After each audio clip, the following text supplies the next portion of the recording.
Welcome to let us study English with Mukesh sir. आइए आज देखते हैं अगला वीडियो। और इस वीडियो में हम पढ़ने जा रहे हैं use of be, ordinary be, जो ऑलरेडी हमारा चला हुआ था टॉपिक। इसी में सिंपल सेंटेंसेस आप कर चुके हैं, उसी का नेक्स्ट पार्ट ये वीडियो है। जिन बच्चों ने वीडियो नहीं देखा है वो जाके पिछला वीडियो जरूर देखें, जिससे कि आपको आसानी से समझ आ जाए। तो इन्हीं के नेगेटिव और इंटरोगेटिव सेंटेंस आज हम करने जा रहे हैं। किस तरीके से करते हैं आइए देखते हैं। ठीक है, सबसे पहले देखते हैं सिंपल सेंटेंस में हमने क्या किया था। सबसे पहले सब्जेक्ट का यूज किया था, उसके बाद बी की कोई भी फॉर्म प्लस में ऑब्जेक्ट का यूज किया था। तो इसमें हम फॉर एग्जांपल ले सकते हैं। सबसे पहले सिंपल को समझते हैं, जैसे कि वह बीमार है, वह बीमार है। तो यहां पे ये सिंपल सेंटेंस है, ही इज इल। तो यहां पे आपको ये समझ आ रहा होगा, सिंपल सेंटेंस में हमने सबसे पहले सब्जेक्ट का यूज किया है, उसके बाद बी की प्रेजेंट फॉर्म का यूज किया है, then we have used object. ये आपका सब्जेक्ट, ये हो गई बी और ये आपका ऑब्जेक्ट। इसके बाद अगर हम बात करते हैं नेगेटिव की, तो नेगेटिव में क्या होगा, नेगेटिव कौन से सेंटेंस होते हैं ये हमें समझना है। नेगेटिव सेंटेंस जो होते हैं जिसमें नॉट का प्रयोग किया जाता है, वो सेंटेंसेस जिसमें नॉट यानी नहीं का प्रयोग होता है, जैसे कि वह बीमार नहीं है। तो इसका स्ट्रक्चर हो गया, सबसे पहले सब्जेक्ट, उसके बाद आप बी का यूज करेंगे, बी की जो भी फॉर्म है, उसके बाद आप नॉट यूज करेंगे, उसके बाद आपको ऑब्जेक्ट यूज करना। ये इसका स्ट्रक्चर होगा। एक एग्जांपल ले लेते हैं, जैसे कि वह बीमार नहीं है, वह बीमार नहीं है। तो अकॉर्डिंग टू स्ट्रक्चर सबसे पहले आपको सब्जेक्ट लगाना है। सब्जेक्ट क्या होता है, subject is the doer of an action, यानी कि काम को करने वाला या जिसके बारे में एक सेंटेंस में बात होती है वो सब्जेक्ट कहलाता है। When we talk about this sentence, वह बीमार नहीं है, हम वह के बारे में बात कर रहे हैं, तो यहां पर यह सब्जेक्ट आपका हो गया, सब्जेक्ट। ठीक है, अच्छा जी, इसको बनाते हैं हिंदी से इंग्लिश। जब बनाते हैं तो सबसे पहले हमें सब्जेक्ट लेना है ही, और ही के साथ आपने पिछले वीडियो में पढ़ा होगा अच्छे से, ही के साथ हम ऑर्डिनरी यूज जो बी का करते हैं वो इज करते हैं। He is not ill. इस तरीके से आप लोग ये कर सकते हैं नेगेटिव सेंटेंस।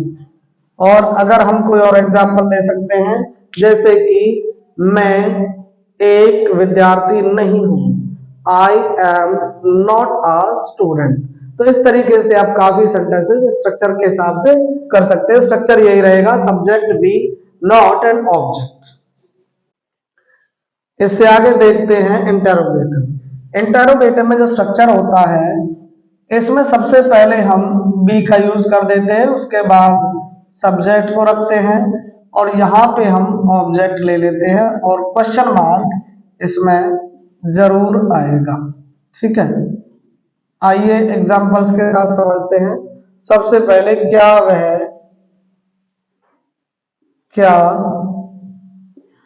वह ईमानदार था। ठीक है, इस तरह के ये सेंटेंस है। तो सबसे पहले हमें ये पहचानना सब्जेक्ट क्या है और किस सब्जेक्ट के साथ क्या यूज करेंगे। यहाँ पे आप देखते हैं वो यहाँ पे था आ रहा है, तो हमें बी की पास्ट फॉर्म का यूज करना है, वॉज वर का। और यहाँ पे सब्जेक्ट आपको दूसरे नंबर पे देखना है। सबसे पहले है ये पहचान, उसके बाद सब्जेक्ट देखना है। सब्जेक्ट है हमारा ही, यानी कि वह सब्जेक्ट है, और ही के लिए हम यूज करते हैं वॉज का। तो वॉज को हम शुरू में ले लेंगे, जैसा कि भी यहाँ पे स्ट्रक्चर लिखा हुआ है, वॉज ही ऑनेस्ट। क्या वह चालाक था? क्या वह चालाक था?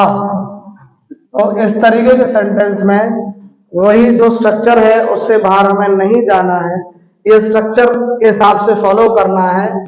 तो वह के साथ हम वॉज का यूज करते हैं, तो वॉज को आप शुरू में ले लोगे, वॉज ही क्लेवर। इसके बाद अगर आपको इसके साथ साथ यहां पे हम देख लेते हैं, इंटेरोगेटिव के साथ साथ नेगेटिव भी अगर होता है सेंटेंस आपका, तो आप कैसे करेंगे?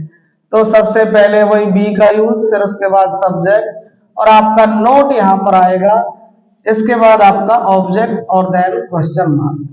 तो ये स्ट्रक्चर रहने वाला है। इसका एग्जाम्पल आप यहां देख सकते हैं, क्या वह ईमानदार नहीं है? क्या वह ईमानदार नहीं है? तो इस तरीके का अगर सेंटेंस आ जाता है तो आपको घबराने की आवश्यकता नहीं है। स्ट्रक्चर आपके सामने दिया हुआ है तो आप लगाएंगे, तो ही के साथ ही सब्जेक्ट है, तो इसके साथ हम यूज करेंगे इज का। इसको आप सब्जेक्ट से पहले लगाओगे, इज ही, और यहां पर तीसरे नंबर पे आएगा नॉट, तो यहां पर आप नॉट लगा दोगे, इज ही नॉट ऑनेस्ट। ठीक है, आई होप आपको ये समझ आ रहा होगा। और इसमें सबसे जरूरी चीज मैं आपको बताना चाहता हूं कि आपको सबसे पहले स्ट्रक्चर फॉलो करना है, उससे बाहर नहीं जाना है। और उससे भी पहले आपको ये याद कर लेना है, इज, एम, आर, वॉज, वर या विल बी, शैल, किसका यूज किस सब्जेक्ट के साथ होता है। ठीक है, तो इस तरीके से आप ये कर सकते हैं। आई होप आपको ये वीडियो पसंद आया होगा। अपना प्यार दर्शाने के लिए इस वीडियो को लाइक करें और इस चैनल को सब्सक्राइब करें, और अपने दोस्तों को इस चैनल को और इस वीडियो को ज्यादा से ज्यादा शेयर करें ताकि उनकी भी हेल्प हो सके। और हाँ, हमारा अगला वीडियो आपको आसानी से मिल जाए तो बेल आइकन प्रेस करना ना भूलें। मिलते हैं अगले वीडियो में। Thank you.